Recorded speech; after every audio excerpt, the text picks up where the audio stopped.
വ്ളോഗ്സിലെ പുതിയൊരു വീഡിയോയിലേക്ക് എല്ലാവർക്കും സ്വാഗതം. ഇന്ന് ഞാൻ പോകുന്നത് ഒമാനിലെ തന്നെ one of the most tourist attracting place ആയ മട്ര കോർണിഷിലേക്കാണ്.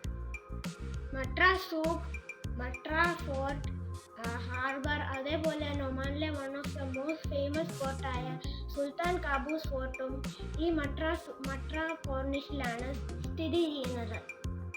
പോകുന്ന വഴി ഭയങ്കര ബ്യൂട്ടിഫുള്ളും സേഫുമാണ്.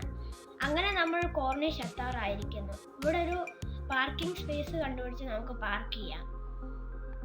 അങ്ങനെ നമ്മൾ മട്ര കോർണിഷിലെത്തി. ഈ ചുറ്റുമുള്ള ബ്യൂട്ടി നിങ്ങളൊന്ന് കണ്ടു നോക്കൂ. ഇപ്പൊ ഞാൻ നിൽക്കുന്നത് ഒരു ഗാർഡൻ ഏരിയയിലാണ്. ഞാൻ ചുറ്റുമുള്ള വ്യൂ ഒന്ന് കാണിക്കാം. ഹായ്, നല്ല മല. ഇവിടെ 3 സൈഡും മലകളും അതിൻ്റെ താഴെ കൂടെ ഹൈവേയും ഒരു സൈഡിൽ കടലുമാണ്. ഇതാണ് കോർണിഷ് ഏരിയ. ഇത് ഇവിടുത്തെ ഹാർബറാണ്. ഇവിടെ ആൾക്കാർക്ക് നടക്കാനൊക്കെ നല്ല സൗകര്യമുണ്ട്. നല്ല നീല വെള്ളം. ഇവിടെ ഒരുപാട് ഷിപ്പുകൾ ഞങ്ങൾ കണ്ടു. ദൂരെ നോക്കുമ്പോൾ ഞങ്ങൾ ഒരു ക്രൂസ് ഷിപ്പ് കണ്ടു. ഇതാണ് ആ ക്രൂസ് ഷിപ്പ്. നമ്മൾ വേൾഡ് വാർ 2 കുറിച്ചൊക്കെ ഒത്തിരി പഠിച്ചു കാണും. ഇതെന്തുവാണെന്നറിയാവോ? World war 2 Japanese empire use ചെയ്തിരുന്ന ഒരു വാർഷിപ്പാണ് ഇത്. ബ്രിട്ടീഷുകാർ ഇവിടെ കൊണ്ടിട്ടതാണെന്നാണ് തോന്നുന്നത്. അവിടെ ഒരു കാർഗോ ഷിപ്പും ഞങ്ങൾ കണ്ടു. ടെക്സ്റ്റ് ബുക്കിൽ മാത്രം കേട്ടു പരിചയമുള്ളതാണ് ഈ വാർഷിപ്പുകളൊക്കെ. അതും വേൾഡ് വാർ 2 യൂസ് ചെയ്ത ഒരു വാർഷിപ്പിനെ കാണുന്നതെന്ന് പറഞ്ഞാൽ ഒരു അത്ഭുതം തന്നെയല്ലേ. എനിക്ക് ഈ ഒരു കോർണിഷ് വന്നിട്ട് ഏറ്റവും അത്ഭുതമായിട്ട് തോന്നിയത് അത് തന്നെയാണ്. നിങ്ങൾക്കും ഇതുപോലെ വാർഷിപ്പുകളും യുദ്ധത്തിനെ കുറിച്ച് കാണുന്നത് ഇഷ്ടമാണോ? ഇഷ്ടമാണെങ്കിൽ കമന്റ് ചെയ്യാൻ മറക്കരുത്. ആ ഷിപ്പിലെ ജാപ്പനീസ് എംപയറിന്റെ ഫ്ലാഗ് ഒക്കെ സൂം ചെയ്തെടുക്കാൻ ഞാൻ പരമാവധി ശ്രമിച്ചു. പക്ഷേ ഫോണിന് അത്രയും ചെല്ലത്തില്ല. 24 ഒന്നും അല്ലല്ലോ. ഇത് ആണ് മട്ര ഫോർട്ട്.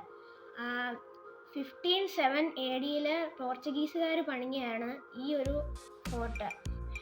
ഈ ഫോർട്ട് ഇപ്പോൾ ഇവിടുത്തെ ഹാർബറും പോർട്ടും അതേപോലെ തന്നെ ഈ ഫുൾ കോർണിഷ് ഏരിയയുടെ സറൗണ്ടിങ്ങും ഒബ്സർവ് ചെയ്യാനാണ് യൂസ് ചെയ്യുന്നത്.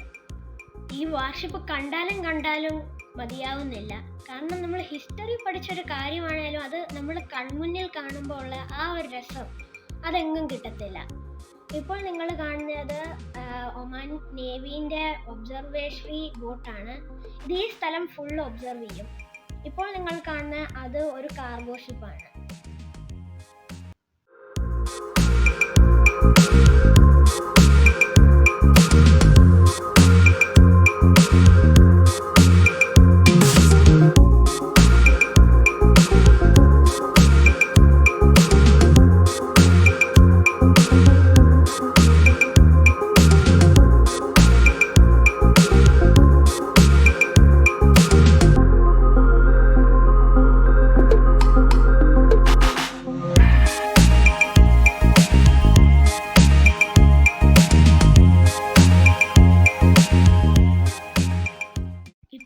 കോർണിഷിൻ്റെ മറ്റൊരു ഏരിയയിലേക്കാണ് വന്നിരിക്കുന്നത്.